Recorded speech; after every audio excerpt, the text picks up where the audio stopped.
This is John Walton, and you're listening to the Power Play Point podcast with the Blue Liner on point and Anna Knox.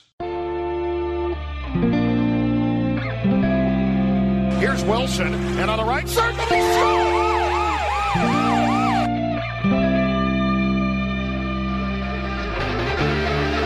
Rebound loose, wild scramble in front, score! Ovechkin with a buzzer beater! It'll count! And a hat trick tonight, number 21,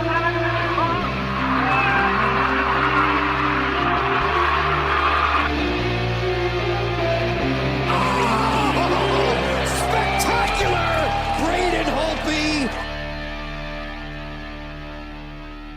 Hello, and welcome once again to the Power Play Point podcast. This is your host, the Blue Liner on Point, talking to you live to tape from downtown Glen Burnie, Maryland. And it was another, well, I guess half week or sorts in the world of the NHL, at least Caps-wise, and Caps land anyway. Anna Knox is off this week. She's on assignment. So she should be back coming week. She had some stuff to take care of, so she could not be with us this week. But with us this week to help us out, co-host, I would like to introduce to you a longtime Caps fan, something of a newer loyal listener to the program. She is raring to go here because she's got a lot of opinions. I think you're going to like what she has to say, and as far as what she's seen out of our Washington Capitals. She is Cheryl Anne Forster. Cheryl, how you doing this evening? I'm doing well. Hey, everybody. I'm a bit nervous, so if you hear a bunch of it's okay. Oh, it's fine. It's fine. It's as you probably heard, it's half of what you get out of me sometimes. So it's no big deal. We're just a little show here, so no big whoop. Just talking Caps hockey. So glad to have you on. So this is your first time on the podcast. So Yes, it is. like to get the usual stuff out of the way. First being, how did you start in becoming a Caps fan? Well, funny enough, I was actually a Bruins fan first. My family grew up in Massachusetts. My mom lived outside Boston. My dad lived outside Worcester. And so my dad especially, he played hockey, and he was a Bruins fan. And he used to take us to minor league hockey down in Richmond near where I grew up. We used to watch the Robins play. And then when the Caps started playing, obviously they weren't doing very well, so they started playing. But right around the mid to late 80s, I started watching them closely. And then when Peter Bondra hit the ice, that was all she wrote. I was hooked. So Nice. Have been ever since then, for real. Okay, so watching hockey for a while, but about 20 years or so Caps wise. Closer to 30. Wow. Okay. Well, it's 80 some. Well, wait a minute. Let me think. It's 2022. I graduated high school in 86. Yeah, 30 something years. Okay, that's cool. I missed about the first 10 years. Well, hey, that's we take them all comers here. You don't have to be, even if you started out the day before. Like I say, we take them all here. It doesn't matter how long you've been a fan, as long as you are a fan and you're true to the team. We'll talk to you here. So cool, 30 years. So yeah, I can kind of relate because my wife, she's she grew up in North Dakota and Maine, and her dad's favorite was the Bruins. Of course, those days of Bobby Orr and Phil Esposito and all them. So that's what she grew up with. But of course, she admitted on last year's show with me, it was me that got her into the Caps. So go us, I guess. There you go. Cool. So what is it that you do for the almighty paycheck? What is it? Well, I work part-time for a financial planner. Basically, I keep his customer database in order and do all his paperwork so he doesn't have to deal with it. And that's pretty much it. My mean, streak. Nice And to know then Go ahead. Sorry. how much I do in any given week depends on what the clients are up to. Sometimes I have to run a little interference, but Well, I was good. just going to say it's kind of. I think it's kind of funny. I'm not laughing at you. I'm laughing at myself really because my streak is kind of continuing here in some form or another because I actually do IT support for a financial services company. So everybody I've had on here is either in that industry or in financial services. So There you go. yeah. So yeah, what can I say? The streak continues. So I just find it funny. I'm some sort of a magnet or something for Caps fans and people who work with money or computers. I don't know. I'm just Well, funny I don't that actually way. work with the money. I just make sure the guy who works with the money looks good. Well, good enough. And that's kind of what I try to that's kind of what I try to do, make sure they look good and know how to process the data, provided they can figure out how to turn the computer on. Good God. Takes up a Yeah, lot that's of half the conversation. battle, isn't it? More than you would know. And if it's not too personal, where you calling us from tonight? I live out in Myersville, Maryland. It's a little bitty town west of Frederick and east of Hagerstown, sort of halfway in between the two. Little dot on the Yikes. map on I-70. So getting up to Cap One, bit of a hike for you. Not too bad. If I drive in, it's about an hour. Okay. Not awful. Well, you know what? That's dedication. So They're my boys, man. my hat's off to you for that. Okay. Well, good to have you on.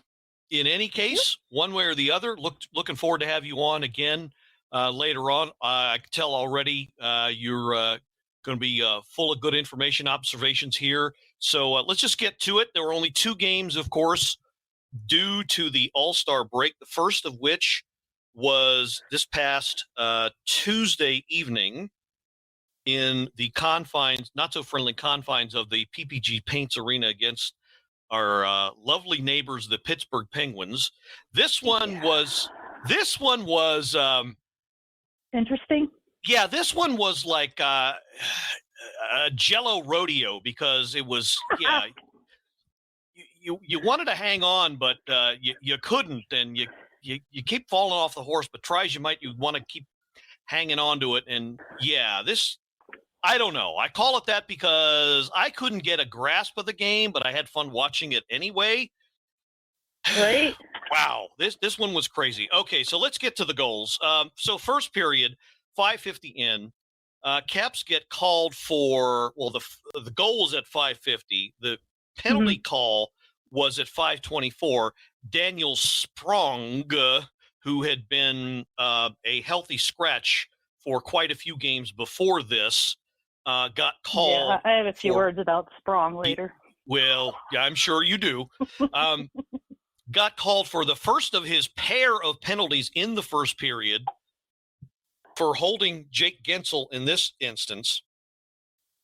But then 26 seconds after that penalty was called, Nick Dowd, with a beautiful pass from Carl Hagelin, would score a shorthanded goal for his 6th of the year. And before you know it, Caps have the lead 1-0. That was probably one of the prettiest goals all year for him. Yeah, I like that one. I like it when Dowder charges the net, when he's not afraid to go. And you don't always see him do it because that's not always, that's not part of his game. But when he's got open ice, yeah, he'll go to the net. You just don't really see him do it all that often because, like I said, that's not what he's supposed to be doing. Yeah, and the best part of that goal for me, though, is he took the puck and ran. He didn't look for anyone to pass it to. He didn't look to get fancy. He took the puck and ran and took the shot, and it went in. That was the best part of that goal for me.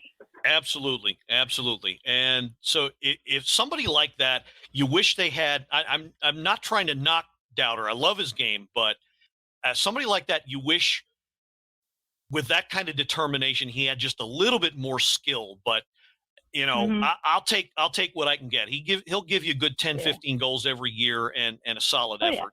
Kind of like JB. Well, I mean, he wasn't brought in to be a scorer, really. No. He was brought in to be the guy who assists, who, what's the word I'm looking for, creates the havoc so that the other guys can do what they need to do. So he's very good at what he does.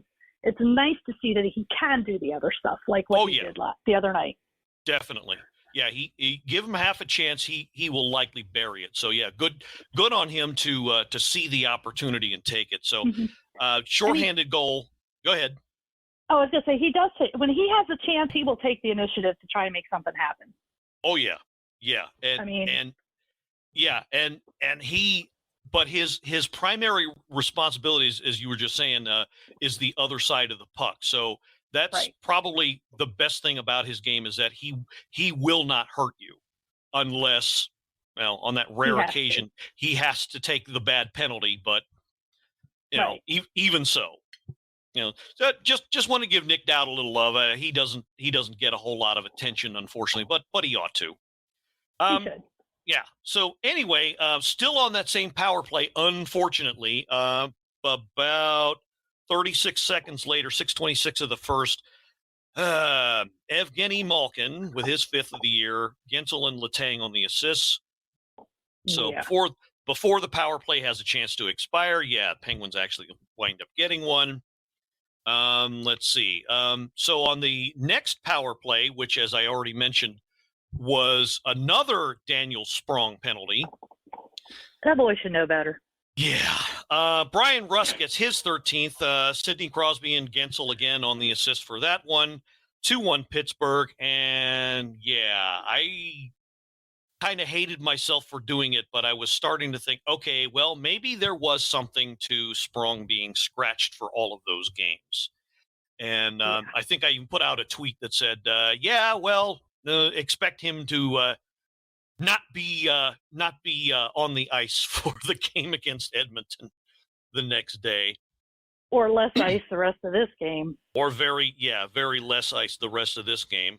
More on that later. Surprisingly, he was out there quite a bit still. So previews of coming attractions for this game. He was, and that actually turned out to be a good thing. So.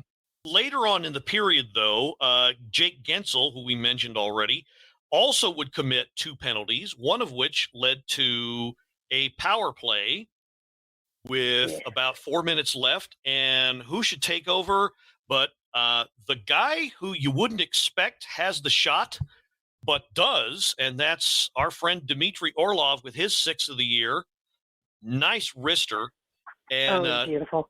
Connor Sherry and Justin Schultz with the assists on that one. I'm calling up the replay on this, as I remembered, is a really good looking goal.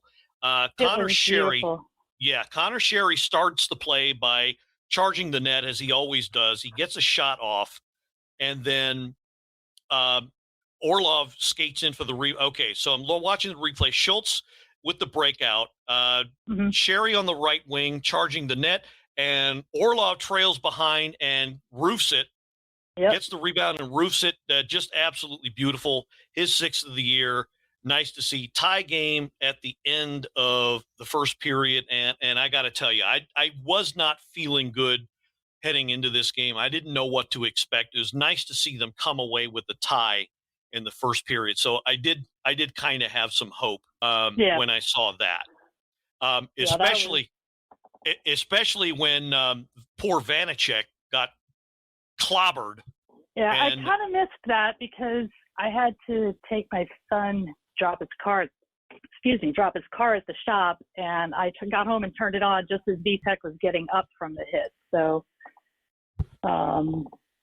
and he kind of shook his head a little bit, and I'm like, that's not good. So it really didn't surprise me that he had to come out, but I was pretty nasty. Yeah, I was kind of surprised. I think he ended up hitting the back of his head on the crossbar. Was what I saw. Okay. But that's and he actually gave up the first goal. And I was kind of surprised he lasted even that long. And then, of course, they put Samsonov in. And, it's It was a different game at that point. It was a totally different game. Way different game at that point. What were we talking about at the Irish Channel before the Sharks game? If you got a run and gun game going back and forth, then Sammy's probably your guy. And yeah, he proved to be the guy. You want Sammy in there against those physical teams. Right. You want him in there against those physical teams. Vanacek's more the finesse guy. He's going to be better against the finesse teams, as proven, well, when we get to that game. Right. So on to the second period, and Caps give up. Well, it was another night where they fed their a group of cats a giant X-Lax bomb. You know why? You know how I know that? Because they couldn't stay out of the box. No, they couldn't. My friend Lynn and I, you met Lynn at Irish Channel the other night. She and I say somebody puts Girl Scout cookies in that box and the boys are hungry. Yeah. Yeah. So every time one of them goes in there, we're like, who put the cookies? Did you put the cookies in the box? No, I didn't. I swear I left them at home. Yeah, that's. Yeah, we could not stay out of that box, could we? No. That was one complaint about that I had about this game, and I think was it in the first period that they called that there was a goal that was called back. No, I think that was the second period. Okay. I forget who it was. Dowder. Yes, it was Nick Dowd who got a goal. It was a Dowder sandwich. It was. That's I forget right. Who was in front of him. I forget who was in front of him, and then Dowd, and then Jari. And Dowd's pushing the guy in front of him. Jari's pushing Dowd. By the time the puck is coming, Dowd is out. Well, maybe half an inch of the skates in the crease or on the line, and the puck comes through, knocks off Dowd. It wasn't. I have no words. The thing that they came back with, the league, they said, well, he was technically in the crease and therefore interfering with the goalie and not allowing him substantial interference or something along those lines. I'm like, what? My ass. Yeah, and pretty much. What possible angle could have shown that? Does the NHL have magic cameras that we can't see that defy the laws of physics and magically show skates in the blue paint that aren't actually there? I don't know. I was reviewing it.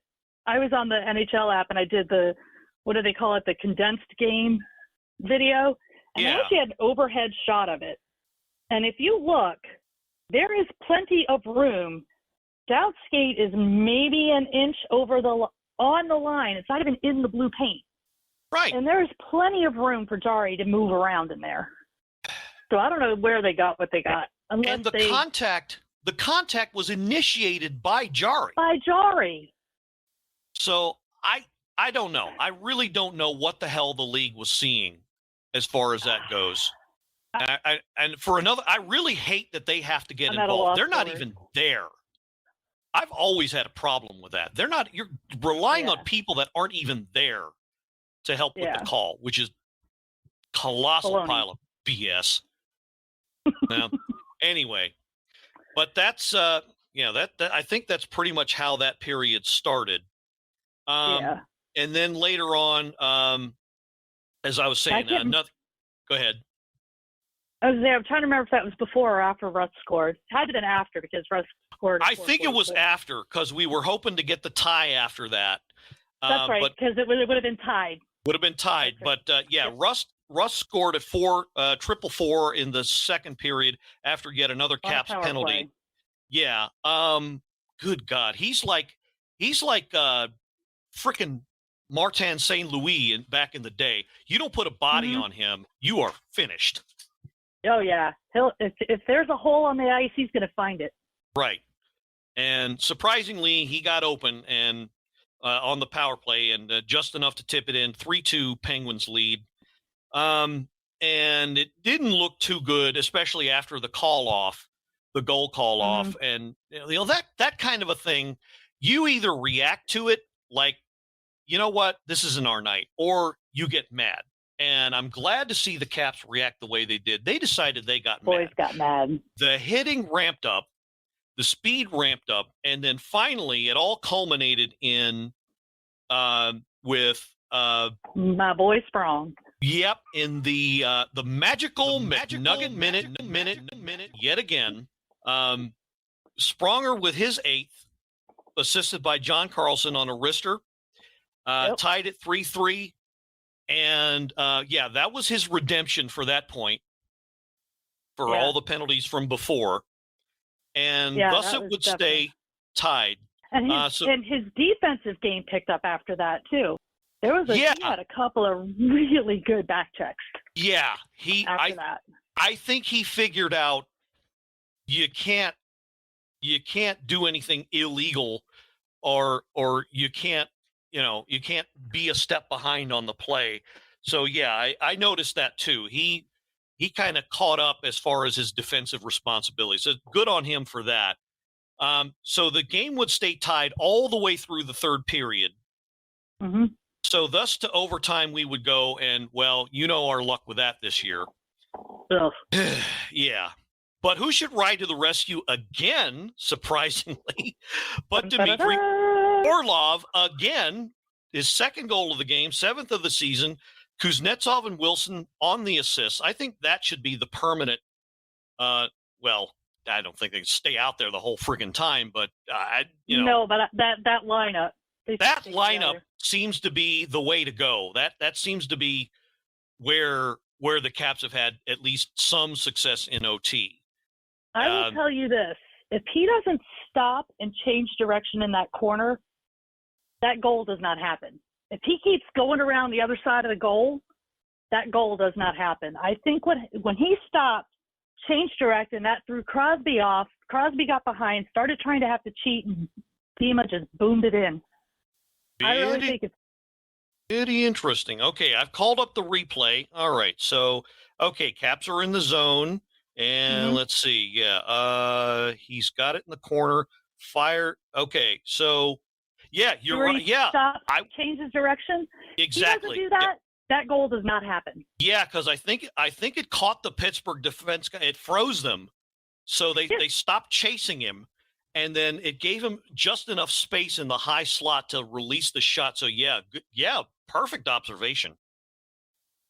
Yeah, that's exactly what happened. And Orlov has a lot more hockey smarts, I think, than people give him credit for. Oh, I will 150% agree with you there. He absolutely does. And he does not get credit for that, because the big knock on him used to be when he would handle the puck or try to at the point and then lose it. And I think he's greatly improved on that, but he's always had the smarts as to being in the right place at the right time. And he's got one hell of a shot. Yes, he does. So he wins it in OT. Caps come away with much needed 2 points. And in a game that a lot of people didn't think that they would win. No. I tell you, my neighbors, probably the entire neighborhood, heard me screaming when Orly made that shot. Oh, yeah. Scared the hell out of my cat.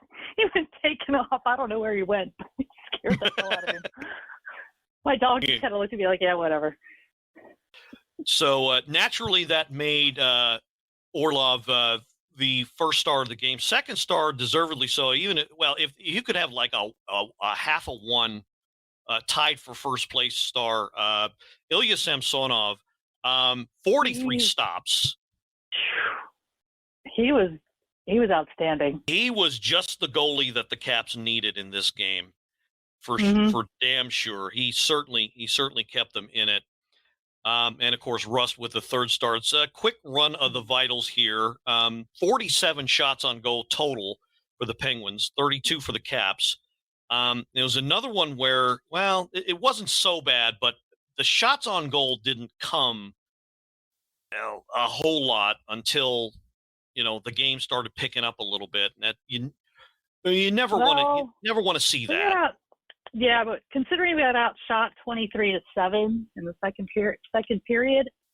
Yeah, he did that's pretty darn good. well. I mean, yeah, you never want to see that, but I would have been okay. I would have been okay with them getting so many shots if the Caps had fired back in turn, and they weren't. Right. And yeah, that's what bothered me. I knew Samsonov would be up to the task. I wasn't worried about the number of shots given up. I just wanted to see them fire back, and they weren't, at least not as much to my liking anyway. No, not near enough.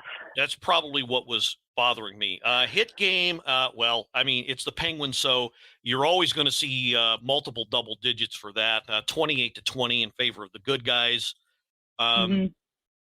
Shot blockers were doing their job.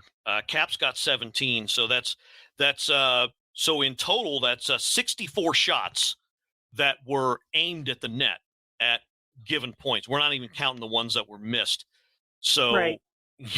Yeah, Penguins came with full bore there. This was a yeah, like I said, a Jello rodeo of a game. 11 giveaways on both sides, 8 takeaways by the Caps, 11 takeaways by the Penguins. This was just your classic back and forth game. I'm really surprised there weren't more goals by the time this one was over.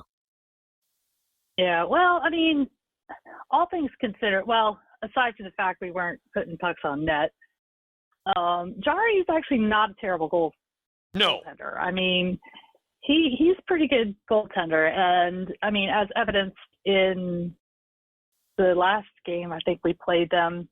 I can't remember if we outshot them the last game or not. I have to look at that one. Yeah, well, game actually. Jari always plays the Caps tough. He's a tough goalie. He's hard to crack. He doesn't have he's not one of those goalies that have an obvious weakness like Matt Murray. Caps figured him out long ago. You shoot high to the glove, you've got him. I haven't seen a weakness to Jari's game, and that's kind of I think that's kind of their secret weapon. If they go far in the playoffs, it's going to be because he gets really, really hot. And when he does, he's almost unbeatable. Yeah. Yeah. I'm not sure he's quite the level of Vasilevsky yet, but he's getting there. I would agree with that. He's in my book, he's definitely top 5. So just to give praise there grudgingly enough. I mean, it depends. It's always going to be a tough game. It's always going to be a tough out.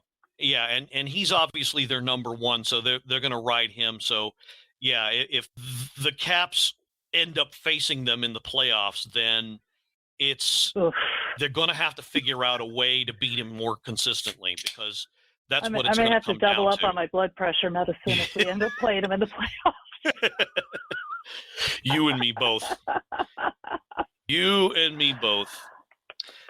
Okay, so it's on to the next game, which was the tail end of another back-to-backer the very next night, back in the friendly confines of CapitalOne Arena against the Edmonton Oilers. And this one was disappointing for a lot of different reasons, first of which was because we found out early in the morning that the captain, Alex Ovechkin, had tested positive for COVID-19 and thus would miss this game and the All-Star break, and as far as we know, maybe the first game back. We don't know yet, but we'll see. Yeah, I haven't heard anything yet. But yeah, that was. And of course, Vanacek is out in concussion protocol. Samsonov is exhausted from the night before, and apparently they had a delay getting in. I don't think they got in until something like 2 a.m. I heard. That wouldn't surprise me. Oh. I hadn't heard that, but that wouldn't surprise me if that actually happened. Yeah, I was at that game, Edmonton. So. Yeah, well, okay, then you can tell us if it actually looked as bad as it actually was. Put it this way: I hadn't even had chance to get out of my office chair and walk the 10 feet over to my couch to sit down and watch the game and let the seat get warm and the popcorn buttered and all that before the friggin' Oilers had built up a 3-goal lead. 5 minutes. It was. Sammy he looked off in warm-up, honestly. I mean, he just looked like he was off in warm-up. And which begs the question, why do you start him after he had such a traumatic night, barely 24 hours before? I don't know, unless Lavi didn't think Copley was up to the task. Which was a mistake. He's coming in cold. But, well, I get that, but I mean, as we would all see, obviously he was up to the task. Yeah, again, the only goal he let in was that shorthanded, and that wasn't even on him. No. That one at the end. No, it was not. That was absolutely not on him.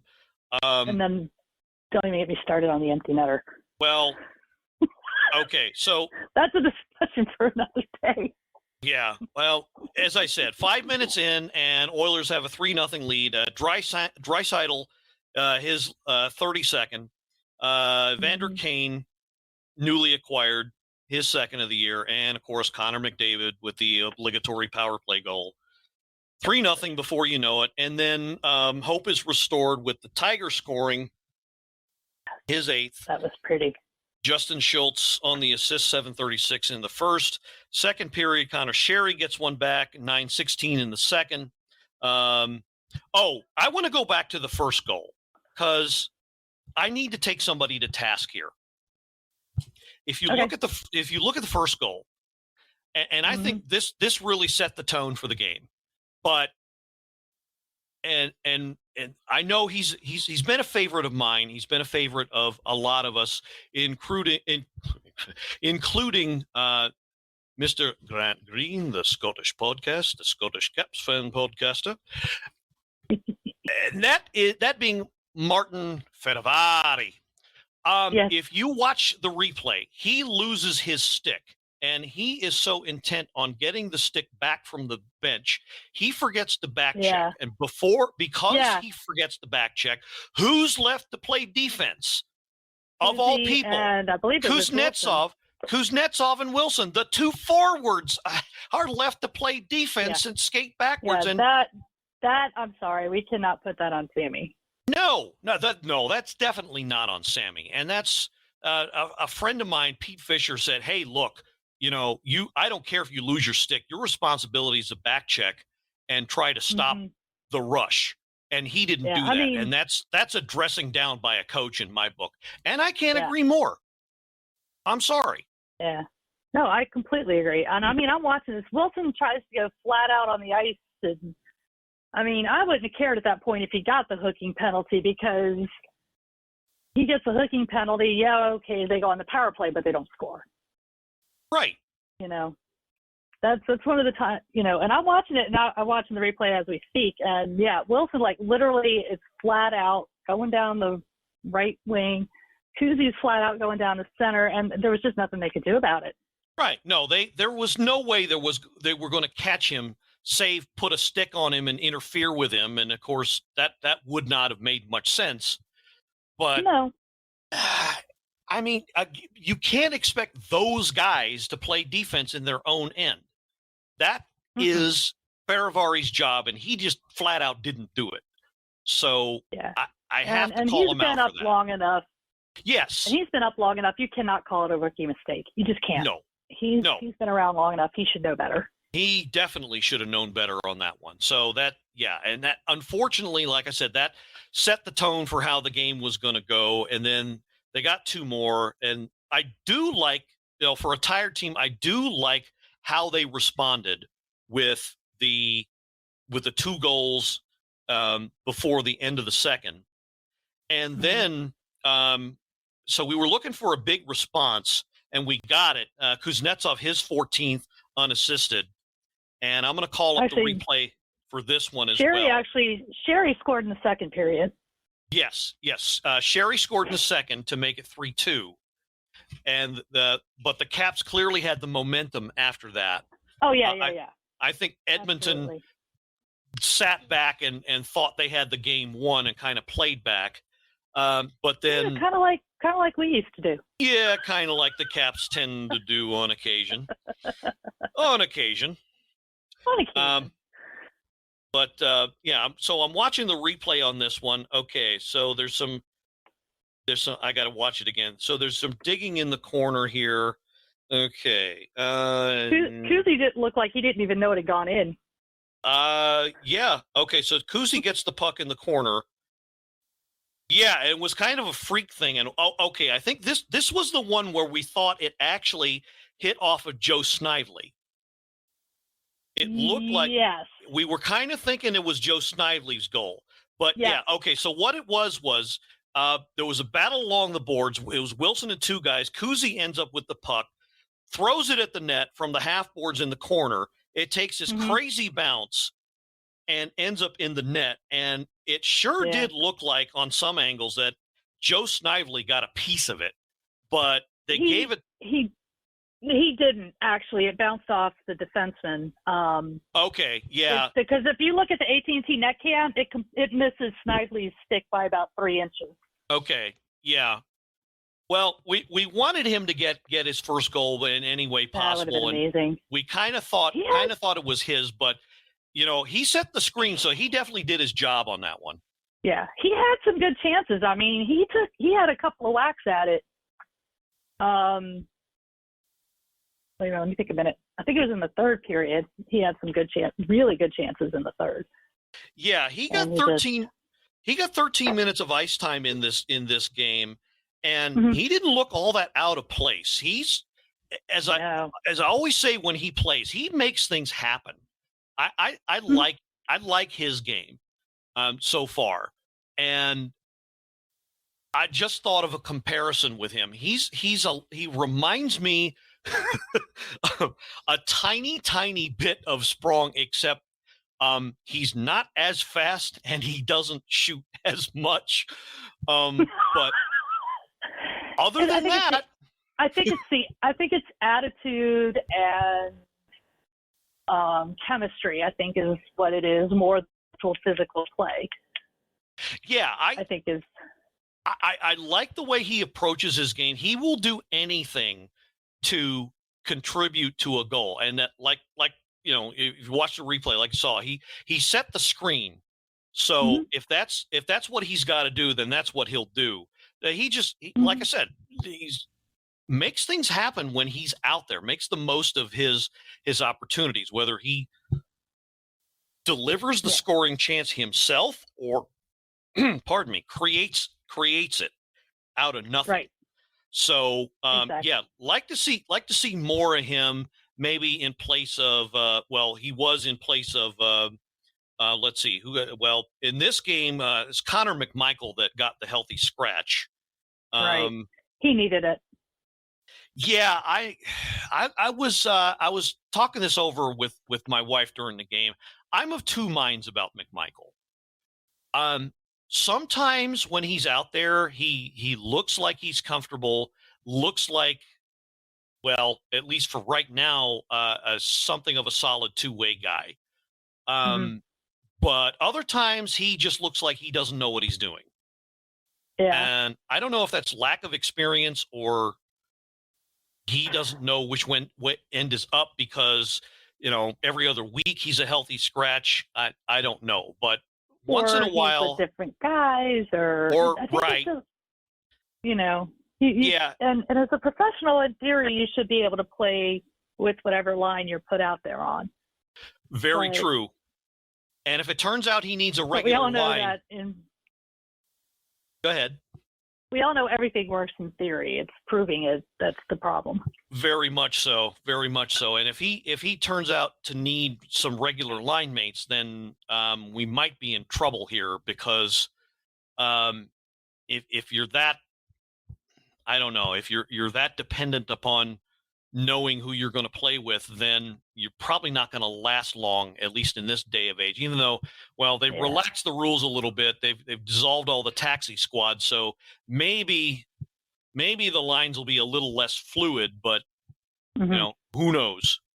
But he was the healthy scratch in this game. So hopefully, whenever he comes back strong the next game and beyond. So right. Maybe it was another case where he just needed it.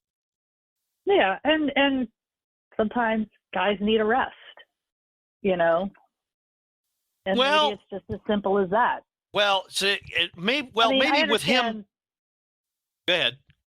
I was going to say, I understand sometimes the healthy scratch, some people sometimes see that as, for lack of a better word, a punishment for not doing your job. But, I mean, and a lot of times it could just simply be this guy is tired, he needs a rest, so we're going to scratch him.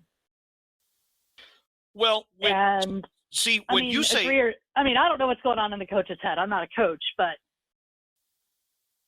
the way I think it should work is, yes, it can be a quote-unquote punishment. You're doing your job, so you're going to sit for 2 games. But on the other hand, hey, you're looking tired. I'm going to sit you for the next 2 games. Well, see, when you say tired, to me, I would think that that's more mentally tired versus physically. Young guy like that, you wouldn't think that, a back-to-back would take that much of a toll. Mental, exactly. I mean, maybe physically, but definitely more on the mental side. You're right. Yeah, and also get your head out of your butt, get it straightened out. Right, exactly, and also watch from the press box. You get a better overall view of the game, understanding what two of the best in the league play and how to defend them, or in some cases how not to defend them. Right. So. Yeah. Yeah. So like I said, I'm not a coach. I'm just spitting in the wind and seeing what sticks, right? Yeah. No, I mean, there is something. I get that, but there is something to what you say in that. Like you said, he's benefited from that before, so maybe this was one of those times where he did need that. So I'll go with you on that one for sure. Okay. Go ahead. No, go ahead. I'm sorry. Well, I was just going to go on to the next goal, which, as we all would come to find out, was the game winner. So the Kuzi tied it, and so it's 3-3 in the third, and then the Caps get a power play, and we're thinking at worst, okay, well, all right, another 2 minutes of standing around, watching people play patty cake with the wee rubber thing, and no goal, no result, no ho-hum, nothing exciting. And I'm sitting here and I'm thinking, I wish that was what happened. That was not what happened. Far from it. Carlson, I don't know what the hell he was trying to do here, but he completely blows it and turned it over to I think it was and who was playing defense again? Schultz and Wilson. Well, Schultz was back too, but it was Kuznetsov on the back check. Carlson was completely out of it. He was still he hadn't even gotten out of the offensive zone by the time that they charged the net. But Copley looked like he was going to get to it, and then he was all but standing on his head. I don't think he had his stick. He really was. And I found a hole and pounded it in. Yeah, and there it was a 2-on-1 rush, and there just literally nothing he could do. And nope. I'm watching the replay. Yeah, it just ended up going into an empty net, and the only way he could have stopped that was if his legs were 12 feet across. Yeah, pretty much. Well, the first shot brought him so far out of the crease, he just couldn't get back in. Right. And there was nobody. Yeah, there was nobody in him. Proper position to pick up the rebound, and Nugent Hopkins buries it for what would turn out the game winner. Yeah. Yeah, and that was with 4 minutes left, and then they pulled Copley, and a couple minutes later, Nugent Hopkins gets the empty netter to ice it, and game over. Yeah. Yeah, I don't know. I mean, 18:55, he scores the empty net. Actually, I didn't even realize they had pulled Copley until the guy scored, because I was watching the play down the other end of the ice. But the best part of that game was Evander Kane getting literally thrown into the Capitals bench head first. And my seats I had a bird's eye view of it. It was beautiful. Nice. Well, That's part of that game. for all you Caps fans out there, all you listeners who wanted Kane on the Caps, you can definitely say he was on our bench for probably about all of 10 seconds. Right. So there you have it. Can we go back to the Pittsburgh game for a minute? I want to talk about that save. Which one? In overtime. Samsonov's save on Crosby in overtime. Oh, yes, definitely. Oh, we cannot forget that. Game saver. Yeah. Oh, there was also, I posted a video of it. There was also the double save he made in the first period. Yes.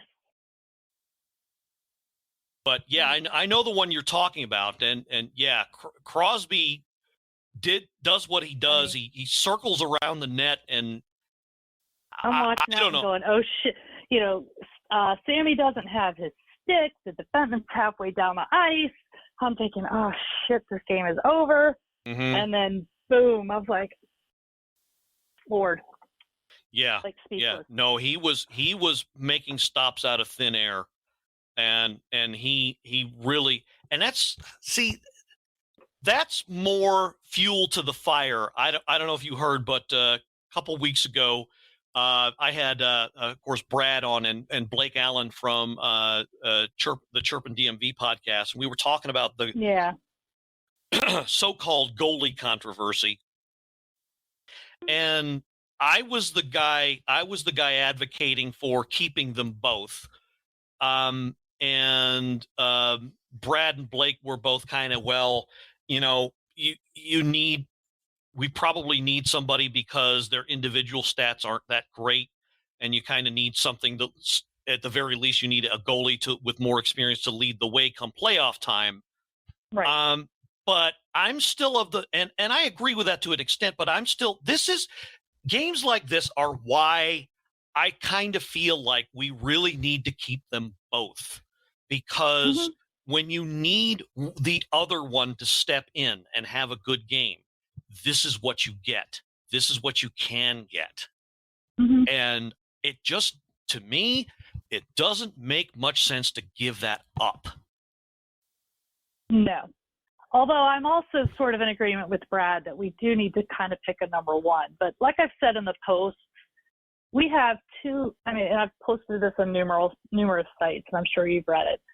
We have two very young, still developing goalies who started during the COVID seasons, and I'm going to call the last two seasons the COVID seasons. This is their first real, if you will, season. Neither one of them has played some of these teams.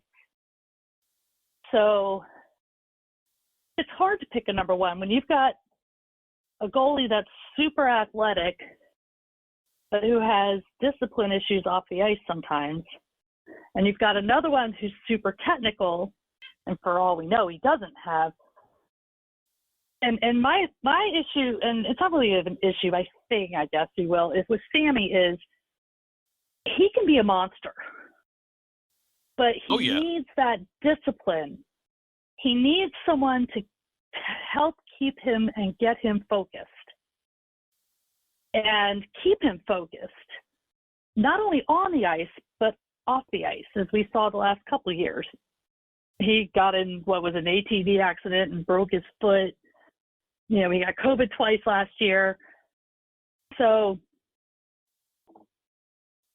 he needs that discipline.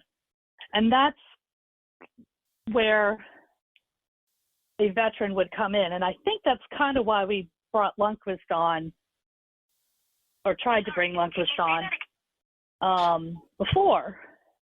And of course he had to have surgery, he had to retire, et cetera, et cetera, et cetera. So I don't know what we have. I don't know what to do about the goalie situation. But goalie situation is the least of our worries. No, I don't. And I don't think that is some would like to say that's the center of the problems. I don't think it is. And Blake said something very interesting about your approach to the game. If you're, what he said was, he was very, very slow to blame the goalies. And I think if you are a true observer of the game, if you're truly observant of how the game goes, then you're watching more than what the goalie does. Absolutely. And if you doubt any of that, go back and watch the replays and watch what leads up to the scoring. Because most of the time and this is any team, not just ours. Most of the time it's not on the goalie. There's some sort of defensive or offensive breakdown that leads to, usually defense, that leads to the goal. Like Saravari, oh my gosh, I lost my stick. What do I do? Right. Or Carlson being 3/4 of the way down the ice when he should be following the puck. You know, you got to watch what leads up to the goal. You can't always put it on the goalie. Exactly. So that all said, let me ask you this. If it's not the goalies, then what is the number one problem the Caps need to address now that they're off from break and they're looking at the trade deadline in the face and then the playoffs? Getting pucks on net, shooting the puck. If you have watched the last half dozen or so games, I think in the first period, and I have to go back and double check my stats, but I can tell you we have probably the last half dozen or more games at home anyway. We've had less than 10 shots at the end of the first period. Can't win games like that. No, not at all. You have to get the puck on net. How do we solve that? I don't know. But you've got to start getting pucks on net. The next, and right up there with it, is the power play. You cannot play the same power play you play with one set of guys with another set of guys because they have different talents. You cannot play pass the puck like we do when Ovi and Kuzi and Mickey and Carlson and whoever are out there with Orloff and, I'm just throwing names out, Sprong and Sherry and whoever else is on the second unit. In theory, yes, they should both be able to play that game, but in practice, it doesn't work, as we've seen over and over and over. And the game and the line and the unit with Obi on it has become so predictable. They've got to figure out a way to switch that up. They have to, because they know Obi. They know we're going to force feed it to Obi, and Obi's going to shoot it from his office. And how many times have we seen them feed it to Obi and he has to send it right back because there's no shot, but nobody else will shoot it? Absolutely. And so that was probably the thing that most disgusted me about the loss against Edmonton was it was de facto the power play's fault that they lost this game. Because they were trying to play the same power play they play with Ovi in his office, and you can't do that with that set of guys. Those guys are built to play differently. Nailed it. You have to build your power play around the guys you have. You can't make the guys, I mean, sure, theoretically, you can tell them this is the way we're going to do it, and they play it. But if you keep doing that over and over and it's not working, you've got to do something else. You literally opened up my mouth, reached into my voice box, and took the words right from out of there when you said that, because that is exactly what Carlson was trying to do in that moment, was beat Ovi. He didn't realize his number is 74 and not number 8, and he whiffed on the shot, cost him. He lost the puck. Next thing you know, and 3-on-2, off they went, game over before you could even blink. And I will tell you, But you know what? Yes. I'm going to put that partly on Carlson because he was trying to do but I'm also going to put part of that on Forsyth because he's the one that put Carlson in that position. Probably knowing that Carlson is not that guy. You had to put somebody there. You got some sort of channel into my mind or something, because that's exactly what I was about to say. That's kind of scary. Yeah, I mean, that is exactly what happened. And I put out a tweet with a big fat picture of the Bond villain himself and saying, look, the power play for the Washington Capitals lost this game. You want to know why? Look at this picture. That's why. Yep. And Yep. because they had no excuse. The whole force feeding Ovi thing was gone. That dynamic was out. They didn't have that as an excuse. At the very least, for the love of all that is good in Holtby, try something new. They didn't. Right? You should have heard the entire arena was yelling, shoot the puck. Oh, I believe it. The entire arena. I mean, I'm surprised you didn't if you were watching it on TV. Well, I know I was screaming it. Well, I might have, but I was too locked into what was happening. And can we talk about the non-penalty on Protus? Oh, the cup check. That was worse than any cup check I've seen Crosby do. He actually pulled on his stick. I mean, he not only cup checked him, he cup checked him and pulled. What I liked after that, though, was the friendly conversation one Tom Wilson had with Draisaitl after that, and pretty much kind of advised him never, ever to try that again in so many words. Mm-hmm. Oh, yeah. But that was ridiculous. That was a pretty bad. And they went over call. to talk about it. They're showing it on the big screen. You can't miss it. It's like and nothing. Well, here's the thing: if they were going to talk about it, then that means they were considering double minor or major status for that penalty, and then they called nothing. They didn't even call a penalty. They didn't even give it a minor. No. Yeah. I don't get it. I don't get it. I don't get these refs. Was it the same officials that called the non-interference? Or the so-called? Well, see, at least that one was called a goal on the ice by those guys. So true. Hopefully it wasn't the same, but point being though, because the power play literally lost the game for the Caps.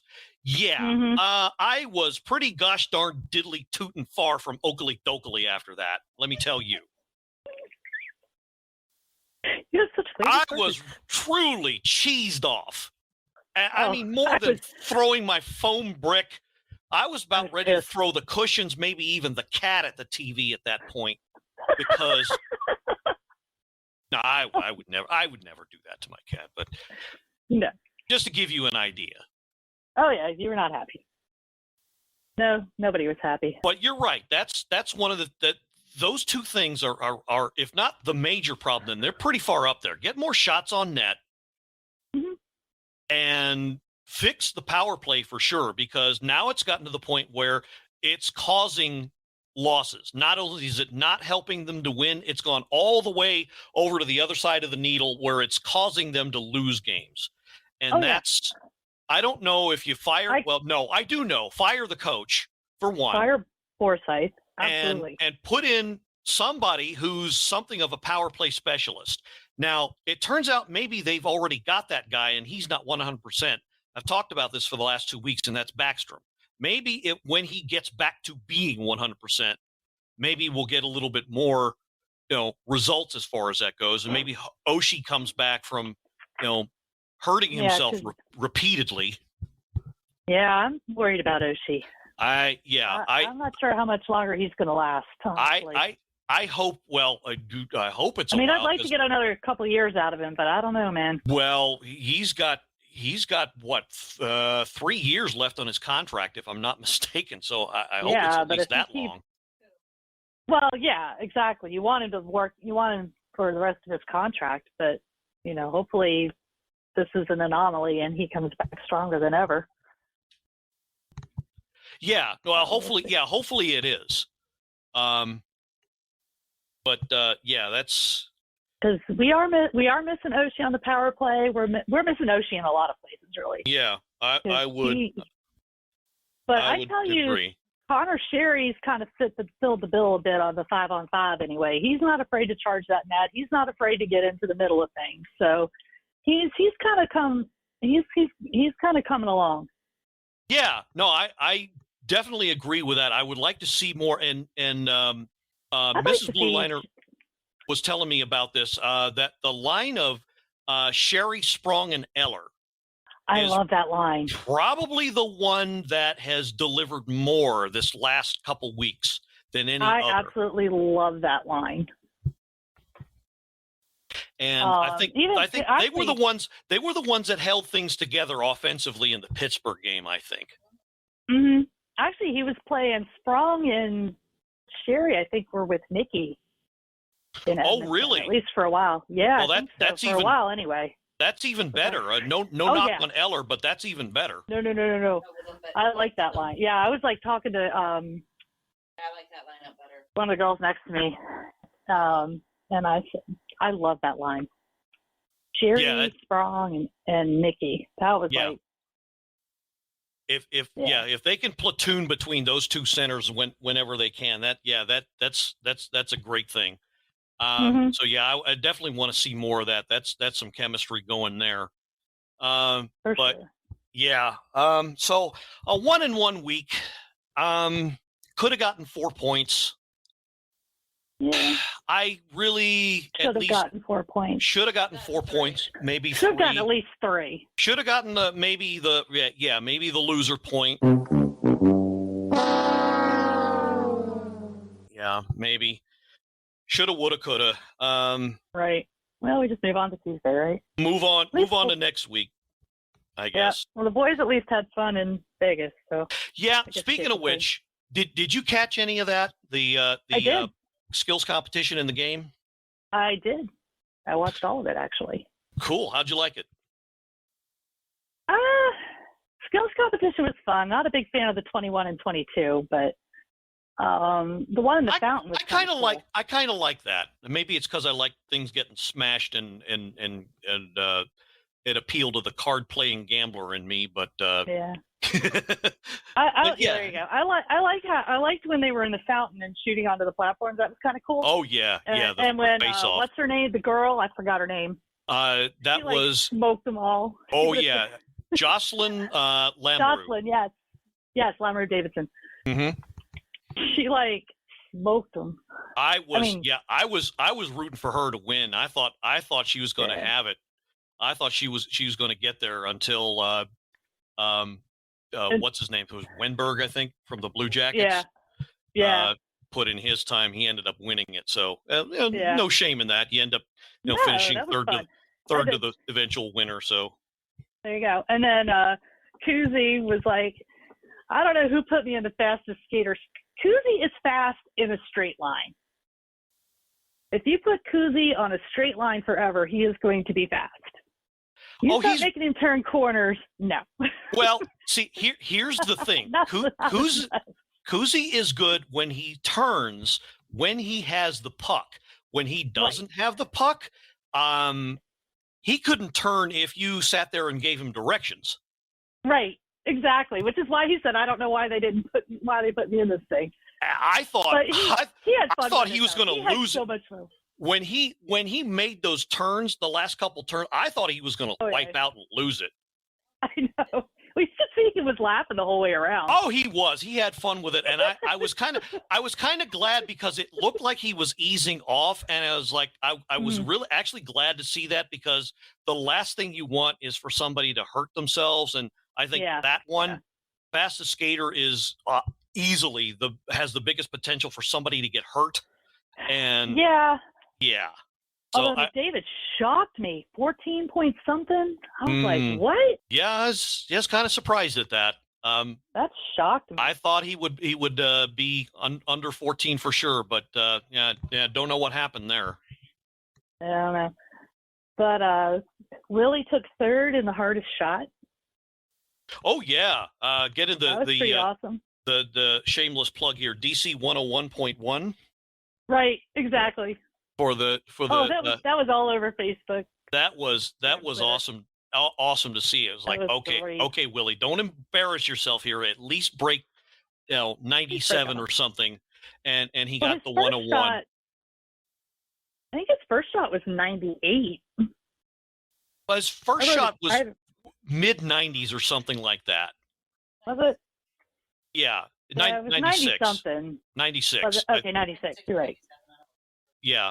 And I figured, okay, all right. So if that's going to be his warm up, okay, let's look to see what he can do. And then he got the 101. It's like, okay, all right. So he's not going to win it, but he broke 100, and I'll definitely take that. And then of course to 13 seconds. Shut up the haters for good. He breaks open the scoring of the final game. Crosby's opening record. That was Crosby's record. Broke that and opened the scoring of the final game, leading the Metro Division to win it all.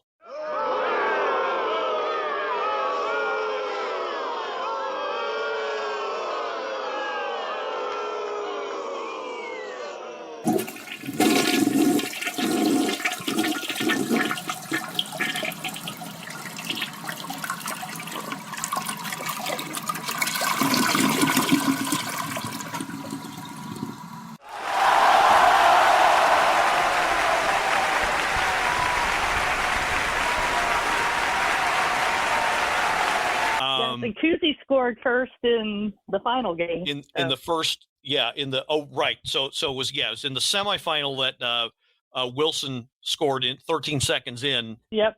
And Kuzi broke the scoring open in the final game. So $1 million split evenly to those 12, 15 guys or whatever it was.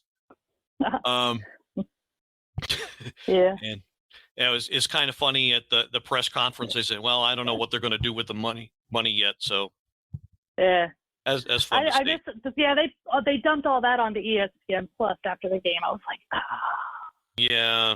What are you going to do? Basketball on. I was like, really? Yeah. What are you going to do? I know. It's like I refuse to pay for another streaming service that I'm not going to watch. Sorry, it's just not going to happen.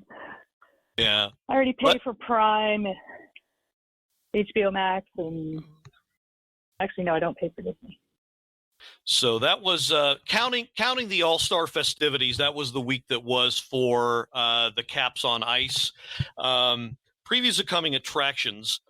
Next week, also a bit of a short schedule, 3 games instead of 2. Tuesday night, still in Cap 1 against the Blue Jackets, 7 o'clock puck drop. And then that was a game that was a game that was supposed to be the end of April, I think, and they rescheduled and they moved it up. They moved it up because they replaced that end of April game with something else that had to be canceled during the pre-Christmas break. And then 2 days later, across the border and over the St. Lawrence to La Belle Province in Quebec against the Montreal Canadiens. Attention, Willem Bagus. He's going to be totally conflicted on that one. And then 7 o'clock puck drop at the Bell Center there. And then, another dreaded matinee game back at Cap 1, 12:30 p.m. puck drop on Sunday the 13th, Super Bowl Sunday. And, of course, it's matinee because, who wants to compete with the Super Bowl? Not this guy. And that's why next week's show, if there is one, is actually going to be recorded on that Saturday before. So get to that in a second, but I'm looking for a volunteer on that one to be available. So the last game of the week, quote unquote, will be against the Ottawa Senators, 12:30 puck drop back at Cap 1. So those will be the 3 games we cover for the next recording. Speaking of the next recording, it is Black History Month. So as we always do here at the Power Play Point podcast, we're looking for our African-American listeners to help us celebrate the month, tell their story about being a Caps fan if they've never been on before. So you out there listening on the through the earbuds, speakers, what have you, in the DMV, State of Maryland, District of Columbia, and of course the Commonwealth of Virginia, you're out there, you want to be a part of the show in the next few weeks, by all means, give me a hit up on the Facebook page or in Facebook Messenger. Let me know you want to be on. Like I said, probably going to record Saturday the 12th at around 5 or so, and then the weeks after it'll be 5 p.m., 5:15 p.m. Approximately on the last 2 Sundays after. So again, if you're an African-American listener, you want to be part of the show, by all means, let me know, and we will definitely get you on. So you can speak your mind, tell your story about being a Caps fan, what you think of the team and all that. And because as we say here a lot, we like to make the Caps fan the star. It's what we're all about here at the Power Play Point podcast. So let me see if there was anything else off the top of my head. Probably nothing I can think of. Cheryl, did you have anything else? Any other observations? Anything or anything you wanted to plug for that matter? Or No, nothing to plug. I think we pretty much covered everything. Let's see, goalies check, power play check, shooting the damn puck check. No, I think we covered it all. I think we're good. I would say so. So yeah, this was fun. This is great. We are definitely going to have you back on here in the coming weeks. And yep. So February, of course, Black History Month. March is Women's History Month, and so looking to revive that with some female listeners to have on as guests. And Cheryl, of course, already got you committed for that. Hoping to also have Cortina and Lynn also on. So let them know. Hopefully they'll have an open Sunday evening in March. We'll love to have them on as well, along with Anna and, of course, my wife, Mrs. Blueliner, will hopefully all be on for that. Love to have you all on. So, okay.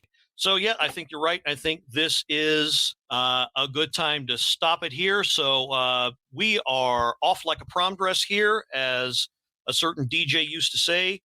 So with that is another edition of the Power Play Point podcast in the books. And if you will indulge me, as is my custom here. So that I read a story in the news about a policeman who spotted an elderly lady driving while knitting. And so the policeman tailed up to went up to the side and yelled out there, "Pull over."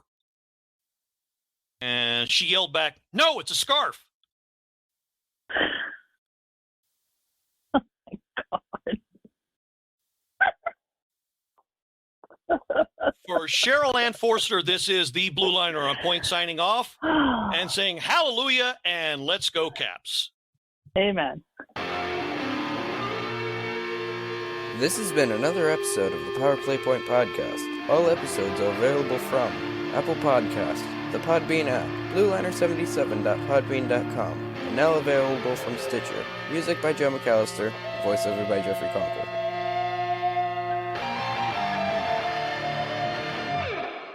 Good morning, good afternoon, and good night, Power Play Point podcast. Thanks for listening.